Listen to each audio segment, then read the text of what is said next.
Alrighty, so today we're going to be learning about Van Gogh's sunflowers. So hopefully you guys already listened to the story called Camille's Sunflowers. And that is a true story. It's a story about Vincent van Gogh, the artist Vincent van Gogh, and his neighbor Camille, and his beautiful sunflower painting. So today we are going to create some art inspired by Vincent van Gogh's sunflower painting. So inspired by means we are getting our idea for our project from Vincent van Gogh. We're not copying his art. We're not making the same thing he did. We are just using his art as an idea to make our own. So today all you guys are going to need is a blank piece of paper. I have a white piece of paper here, and then a black crayon. I am using an oil pastel because it's a little darker so you guys can see it. If you don't have a black crayon, try and find a black permanent marker, so not a Crayola marker. It'd be more like a Sharpie. But a crayon is going to be best for you guys today. Okay, so then all we have to do, seems like this is blurry, so see if I can fix that. Hopefully, maybe. Come on, focus. There we go. Okay, so what we're going to do is we're actually going to start with the vase. And to do the vase, so I'm holding my paper this way. If you want to hold your paper the other way, that's fine. I just found that when you're doing flowers, it's a little easier this way. Anyways, okay, so we're going to start in the middle. And I like to start with a smile line. Then I like to curve down with the letter, kind of like a letter C. And then I like to connect those points. If you have your own way of doing a vase, that's totally fine. You do not have to do exactly what I do. This is just the way that I like to do it.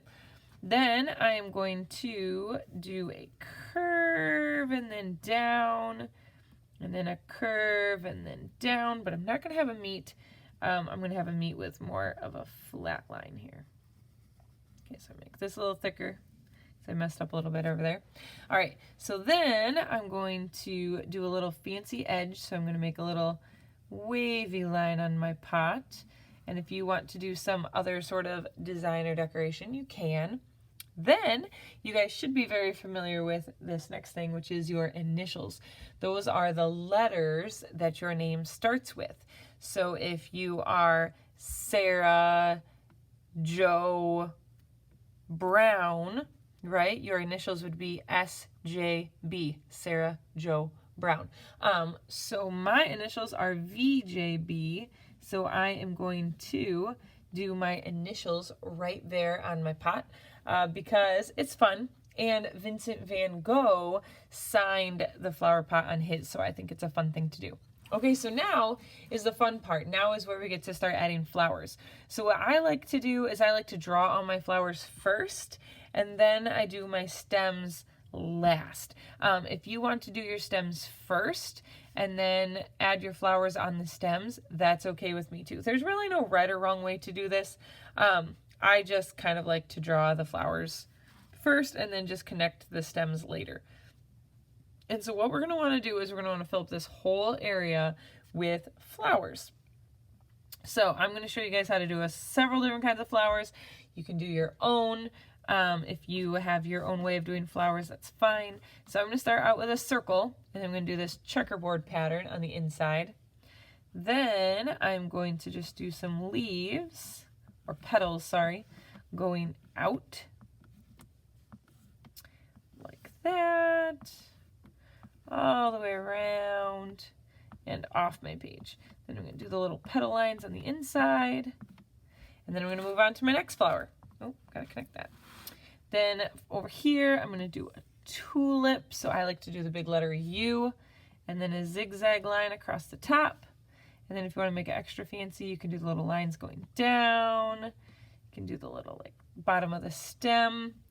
Sometimes I like to do roses. So I like to do a spiral line. This is how I make my roses. And then I kind of do like a wavy line going around, and then kind of connect it down there. And then I like to have kind of a little stem looking thing there too. Then over here, I'm going to do just kind of a classic flower. So I have a circle with some petals going around. This might be the kind of flower you're used to making, right? Do some polka dots on the inside of that one. Over here, let's see, I think I'll do one of my favorites, which is a cone flower. So I'm going to do a backward C and kind of connect it.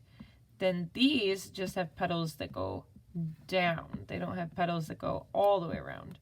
And then they have like these little spiky things that stick up. Then I think I still have space over here.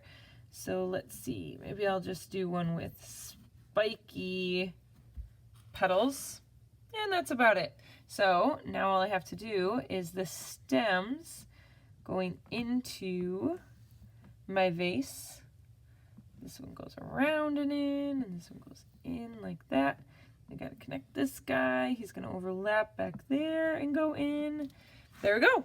So I have my flowers in my vase. Then all you have to do is get your watercolor paints out, or whatever kind of paints you have, and start adding color. Mine is not done. I started with the background, then I did my pot, then I moved on to starting to paint my flowers. I still need to finish painting my flowers, but you guys get the idea. So oil pastels first, or crayon, black crayon first, and then you can go ahead and paint with the watercolors over top. And make sure you leave no white spaces showing. Don't worry, I will be finishing this and not leaving any white space showing, because you know it looks best when we fill our whole page. So paint slow and careful. Remember, we are almost second graders, so I need to start seeing second grade quality art, which means we are going slow, we are taking our time, we are staying in the lines, and we are doing our absolute best work. Alrighty guys, I will see you next week.